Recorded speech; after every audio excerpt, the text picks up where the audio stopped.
Pensez-vous qu'il soit difficile de réaliser des sirops maison? Eh bien, pas du tout. Bonjour les amis, comment allez-vous? Chez nous, tout va bien. Tout va vraiment très bien, même si on a énormément de choses à faire, mais on prend le temps quand même de tourner des petites vidéos. Donc, vidéo du jour, elle s'appelle Toutes les astuces pour réussir vos sirops maison. Comme on arrive vers les fêtes, on a décidé d'offrir des sirops parce que dans notre entourage, il y a des familles avec des jeunes enfants. Et les enfants, c'est bien connu, aiment le sirop. Et pour les parents, c'est aussi une alternative économique par rapport au soda. Et puis on va dire que c'est nettement moins mauvais pour la santé, à condition évidemment qu'il n'y ait pas, encore une fois, des colorants, des additifs et autres produits non intéressants. Voilà, alors on va spécialement parler des sirops d'agrumes et des sirops avec les herbes. Et si vous restez vraiment tout le long de la vidéo, si vous restez vraiment jusqu'au bout, je vais vous donner des petites astuces justement avec les herbes pour votre santé et vous expliquer comment vous allez pouvoir réaliser justement des sirops maison. Par exemple, si vous toussez un petit peu, on est vraiment là au début de l'hiver, il a neigé hier, voilà, donc beaucoup de personnes sont un petit peu prises au niveau de la gorge, elles toussent un peu, elles ont le nez qui coule, enfin voilà. Et les sirops aux herbes peuvent faire un petit plus. Alors évidemment, si c'est plus grave, vous irez consulter votre médecin, hein, nous n'avons pas la prétention de le remplacer, surtout pas. Mais là, on est sur des astuces, on va dire, des grands-mamans. Et ma grand-maman m'a appris beaucoup de choses. Et donc, je la remercie déjà infiniment pour tout ce qu'elle m'a appris et j'ai à cœur aussi de le retransmettre. Voilà, alors aujourd'hui, je vais déjà vous donner ma recette là. Je vais faire un sirop d'orange, voilà, parce que ça c'est un sirop en général qui est très apprécié. Donc, pour les proportions, alors je vais vous donner évidemment toutes les astuces et les alternatives par rapport aux proportions parce que ça peut varier et les résultats ne seront pas nécessairement les mêmes. Alors, pour mon sirop, j'ai 4 belles oranges. Comme on va mettre également la peau, on va évidemment essayer d'avoir, pardon, plutôt des oranges bio, ça serait bien. Sinon, on va vraiment brosser et puis on peut les laver dans un petit peu d'eau vinaigrée également. Voilà, ce sera déjà une bonne manière d'éliminer bon nombre de pesticides si vraiment on ne trouve pas d'orange bio. Voilà. Ensuite, alors ces 4 oranges, je vais les couper. Alors, j'ai préparé une grande casserole, hein, il faut vraiment une grande casserole et parce que le sirop va bouillir, il ne faudrait pas qu'il déborde, enfin voilà, il ne faudrait pas qu'il y ait des éclaboussures parce que ça vient quand même chaud par rapport à la présence du sucre, hein. Vous savez que le sucre, quand on le fait cuire, il monte quand même beaucoup en température.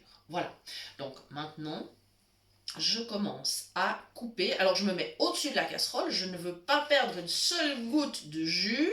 Je me mets tout de suite au-dessus de la casserole, je coupe. Alors si vous préférez faire sur une planche, n'hésitez pas, mais surtout essayez de récupérer le jus, ça serait vraiment bien. Voilà, donc j'ai coupé de moitié, maintenant je coupe des morceaux, voilà, des petites tranches en fait dans ma moitié d'orange. Voilà. Ah ouais, en tout cas, elles sentent bon. Je vous garantis que c'est fantastique. Elles sentent super bon. On va avoir un super sirop. Voilà. Alors, donc, j'ai 4 oranges que je vais préparer. Et pendant que je coupe, je vous explique le reste. J'utiliserai 2 litres d'eau. Donc, quand mes oranges seront coupées, j'ajouterai 2 litres d'eau par-dessus. Je mettrai bouillir tout cela pendant bien 10 minutes, un petit quart d'heure, voilà. Ensuite, je vais éteindre le feu, je vais couvrir et je vais laisser pendant 24 heures. Voilà. Au bout des 24 heures, je vais récupérer mes morceaux d'orange. Je presserai bien entre mes mains pour que le jus vraiment reste dans le sirop, hein. Le but, c'est pas de jeter ou quoi que ce soit. L'eau, bien sûr, aura pris vraiment ce goût des oranges, ça sera ultra sympa. Et là, j'ai 2 litres d'eau, je rajouterai 1 kg de sucre. Alors moi j'ai choisi du sucre de canne parce que j'ai envie que ça ait un petit goût de caramel, mais vous pouvez utiliser un sucre blanc traditionnel, ce qu'on appelle le sucre semoule, il n'y a pas de souci. Alors dans cette proportion-là, ça veut dire qu'on est à 500 grammes par litre. On a un sirop dit léger, c'est-à-dire c'est vraiment le minimum que l'on peut mettre pour avoir un sirop. Je vais à nouveau laisser bouillir jusqu'à ce que mon sirop épaississe un peu et là je pourrai tester en mettant une petite goutte dans une assiette par exemple, et là je saurai tout de suite si la consistance est correcte quand ça refroidit. Voilà.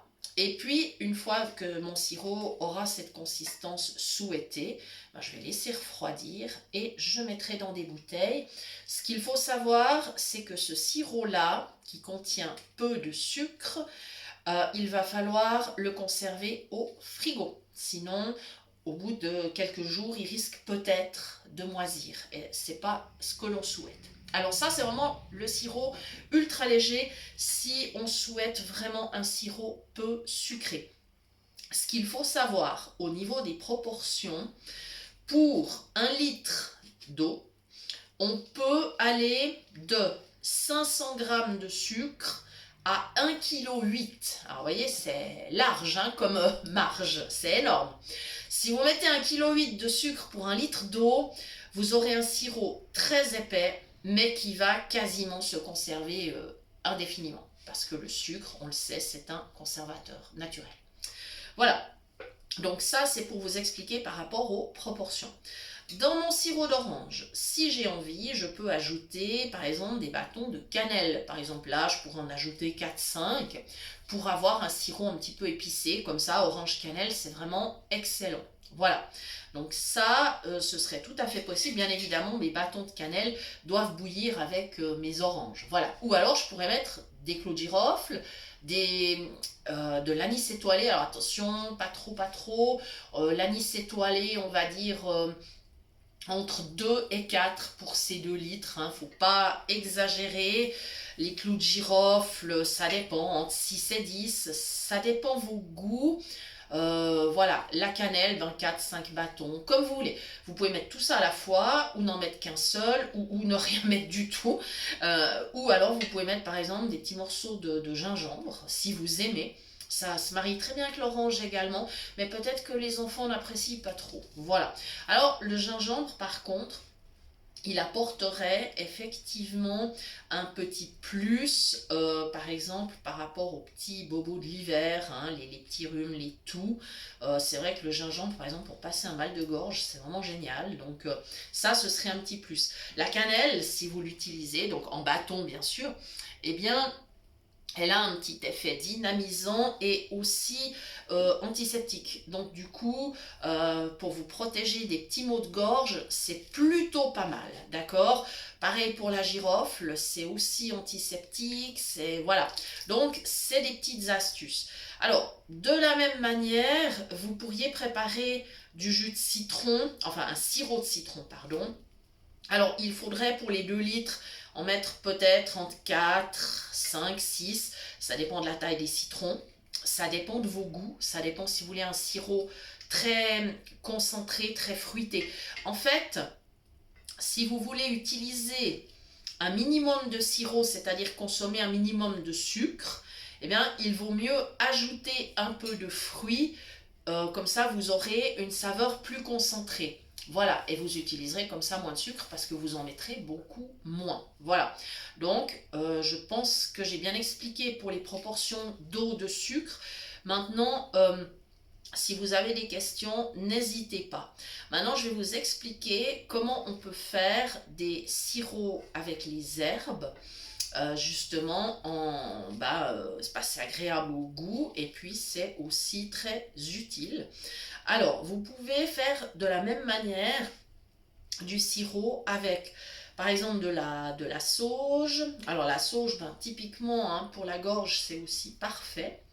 Vous pouvez faire avec du romarin. Le romarin, ben, c'est top parce que c'est une herbe qui a un petit côté dynamisant comme ça. Et puis, oui, ça donne un petit peu de punch pour l'hiver. Des fois, on en a besoin. Vous pouvez utiliser de la menthe. Alors ça, c'est le classique des classiques, hein, le sirop de menthe. Voilà, ça c'est presque, enfin dans les jardins, c'est presque, ça pousse comme une mauvaise herbe. C'est une herbe qui est très envahissante, mais en même temps c'est très sympa d'en avoir. Donc vous pouvez faire du sirop de menthe, vous pouvez faire du sirop de thym. Voilà, vous avez plein de possibilités. Vous pouvez faire du sirop avec la verveine citronnelle, avec la mélisse, avec plein d'herbes. Et puis vous pouvez bien sûr les mélanger. Par exemple, si vous voulez un sirop contre la toux, alors je vous conseille l'association du thym et du plantain. À ce moment-là, la recette, eh bien c'est simple. Vous allez prendre 100 g de plantes. Alors, si vous n'avez plus de plantes fraîches, parce qu'on est en hiver maintenant, eh bien, utilisez des herbes séchées que vous allez trouver par exemple en herboristerie.